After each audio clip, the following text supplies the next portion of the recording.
कुछ लोग ये कहते हैं जी कि नहीं जी डॉक्टर साहब एग्जैजरेट करते हैं, इतनी तबाही नहीं मची या ऐसे पीछे पड़ गए। लेट मी इंशाल्लाह टेल यू सम इंस्टेंसेस।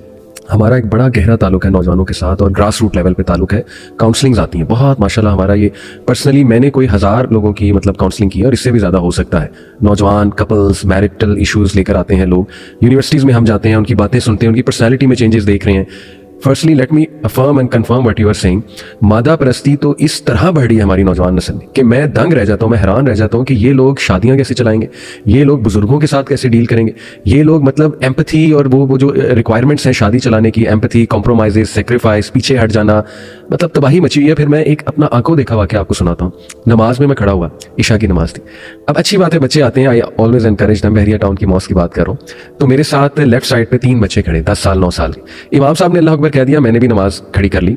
वो बच्चे मुसल्ले पे खड़े होकर क्या बातें कर रहे हैं, उनका मैं नाम नहीं लूंगा व्लॉगर का, कि तुझे पता है उसने गाड़ी ले ली, तुझे पता है कि इतने लाख की ली, और तूने देखी है उनकी ये वाली वीडियो देखी है। मुझे शदीद गुस्सा चढ़ा, मैं लगाऊं इनको जरा नमाज पढ़ने के बाद, लेकिन फिर मैंने कहा नहीं अपने बच्चे हैं कोई बात नहीं। बड़े प्यार से मैंने उन्हें समझाया कि बेटा ऐसी बातें, नमाज शुरू हो गई, आप क्या बातें कर रहे थे, तो मस्जिद में आओ तो जरा खामोशी से नमाज पढ़ लिया करो। फिर मैंने उन्हें यूथ क्लब के माशाल्लाह चैनल्स दिखाए, अपना दिखाया, बड़ा खुश हुए।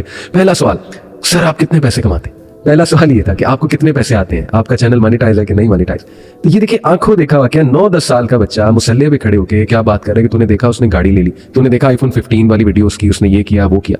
फिर डिवोर्सेस हो रही हैं सर इन बातों पे कि मुझे थाईलैंड नहीं लेकर गए आप, ये मेरे हस्बैंड ने ये प्रोमिसेस किए थे, और इस बात पे डिवोर्सेस के नहीं ये पैसा सही से नहीं कमा रहे, हमारे हालात बहुत टफ है। हालांकि अच्छे खासे हालात हैं, हम हैरान रह जाते हैं नाशुक्री देख के, फ्रॉम बोथ साइड्स, मेल भी फीमेल भी।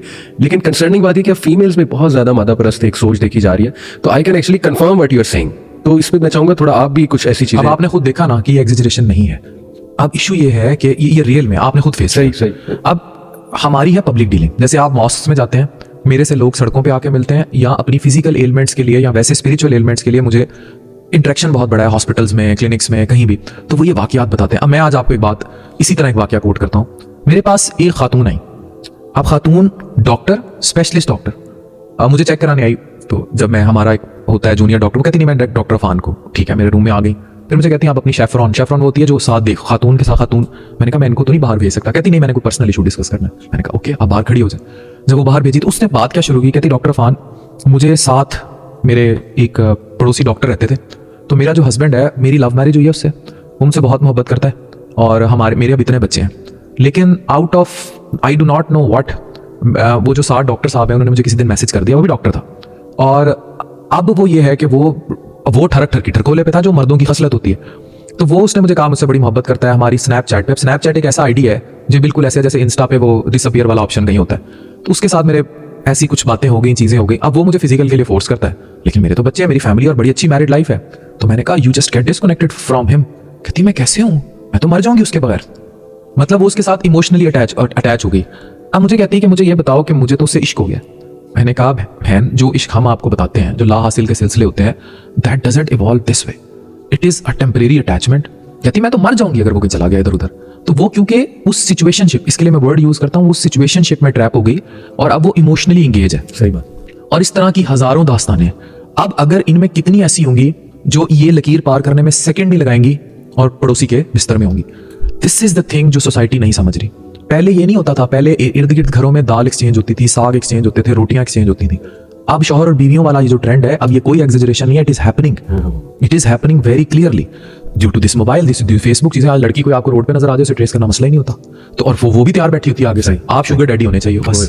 तो अब इश्क है। देखें, जिस तरह मर्द को इश्क होता है, मोहब्बत होती है, उसी तरह औरत को होती है। औरत इमोशनली ज्यादा लेबाइल होती है। लेकिन ये वो सिलसिले हैं जिन सिलसिलों पे अल्लाह शायद आपसे कोई बड़ा काम लेने जा रहा होता है। मैं अक्सर कहता हूं, और मैं मिला हूं ऐसी औरत से। अब ये जो मैं आपको वाकया कोट करने जा रहा हूं अली भाई, ये आपके तसव्वुर से भी बाहर होगा। अभी 5 दिन पहले मैं खातून ने आई चेक कराया चीजें, मैं उनके लिए दवाई लिख रहा था। तो दवाई लिखते लिखते कहती, साथ बेटा बैठा 14 साल का, मुझे कहती डॉक्टर फान मैंने आपसे ना एक पर्सनल बात करनी है। और औरत की उम्र 50s में थी। अच्छा। मैंने कहा जी बताएं, हुक्म करें। अब बेटा बैठा पास, अब मैं दवाई लिख रहा हूँ और मेरा होता है कि पूरी डिटेल होती है हमारे प्रिस्क्रिप्शन पे, उसकी डायग्नोसिस और हिस्ट्री और एवरीथिंग, और टीम ऑफ डॉक्टर्स ने देखा होता है। तो मैं वो लिख रहा, तो मुझे कहती है 40 साल। अब मैं वहीं रुक गया, मुझे समझ आ गई थी कि what she is going to say. कहती मैं 40 साल से एक अमानत संभाल के बैठी हूँ। अब that hit me to my past. तो मैं समझ गया था वो क्या कहने लगी है। मैंने कहा 40 साल, तो मैंने कहा you didn't forget your past, शौहर कहाँ होता है? कहती फिर अल्लाह ने शादी ऐसी करा दी कि वो भी 20-25 साल से बाहर है, बस 3-4 साल में एक दफा आता है। तो मैंने कहा तो औलाद जवान होगी, ये दुख क्या है? अब हम कोड वर्ड्स में ही बात कर रहे हैं। कहती दुख ये है कि उसको पता ही नहीं लगा 40 साल में कि मैं उससे इतनी मोहब्बत करती थी। मैंने कहा क्या ऐसा हुआ कि तहज्जुद के सजदों में कभी रो के उसको भूलने की इल्तिजा की हो? कहती बड़ी बार की। तो मैंने कहा क्या मिला? मुझे कहती खुदा मिला। वाह वाह। वो अल्लाह की वली थी। I personally wait that woman. मेरी आंखें इस टाइम मैं जब भी सुनाता हूं उनमें पानी आ जाता है। क्लियरली उसके अल्फाज थे, मुझे अल्लाह मिला। ये वो मजाज से हकीकत के रिश्ते हैं कि अगर कोई किसी ऐसे इस्तराब में है, वो अपने शौहर और अपने बच्चों की वफादार हो जाए, वो अपनी शहवत की शोहरत छोड़ दे। आप इमेजिन करें उसको अल्लाह मिलेगा, उसको रब मिलेगा। ये वो स्पिरिचुअल जिंदगी है जो हमने वहां सीखी। अब खुद सोचें, मतलब वो मुझे वो लेसन दे गई जो मैं बानो कुदसिया की किताबों में पढ़ा करता था, देखा करता था, और मैं दर्जनों ऐसे लोगों से मिला हूं। अब वो औरत अल्लाह की वली थी। तो मैंने फिर उससे एक और बात पूछी। मैंने कहा कोई मलाल है कि अब अगर वो शख्स जिंदगी में आ जाए? कहती डॉक्टर अफान मुझे लगता है कि मेरे असल महबूब ने जान लिया कि मैं उससे इतना इश्क करती थी, तो ये काफी है। सही। ये वो रूह के सिलसिले थे, जो पैगाम basically it was a spiritual connection. अगर आपको किसी से मजाज का इश्क हुआ है और वो ला हासिल हो गया और आपके वो सिलसिले आपको आपकी असल की तरफ ले गए हैं, खुश नसीब है वो शख्स जो इन रास्तों पर चला और उसने अपनी असल पहचान ली। क्या बात, क्या बात। ये तो जी इमाम इब्न क़य्यिम एक बहुत ज़बरदस्त स्कॉलर हमारे गुजरे हैं, बड़ा लिखा है उन्होंने इन टॉपिक्स के ऊपर, इश्क मशूकी के ऊपर। दवाए शाफी एक किताब है उनकी। तो अफान भाई वो भी एक जुमला मैं आपको उनको सुनाता हूँ कि तुम्हारे दिल में वो कहते हैं खला है जो तब तक पुर नहीं होगी जब तक उसमें अल्लाह सुब्हानहू व तआला की मोहब्बत नहीं आ जाएगी। यानी वो रहेगी, वो तड़प रहेगी, और वंस अल्लाह की मोहब्बत उसमें आ गई ना, फिर किसी और की मोहब्बत की गुंजाइश नहीं रहेगी। यानी वो वाली मोहब्बत जो पीक की मोहब्बत।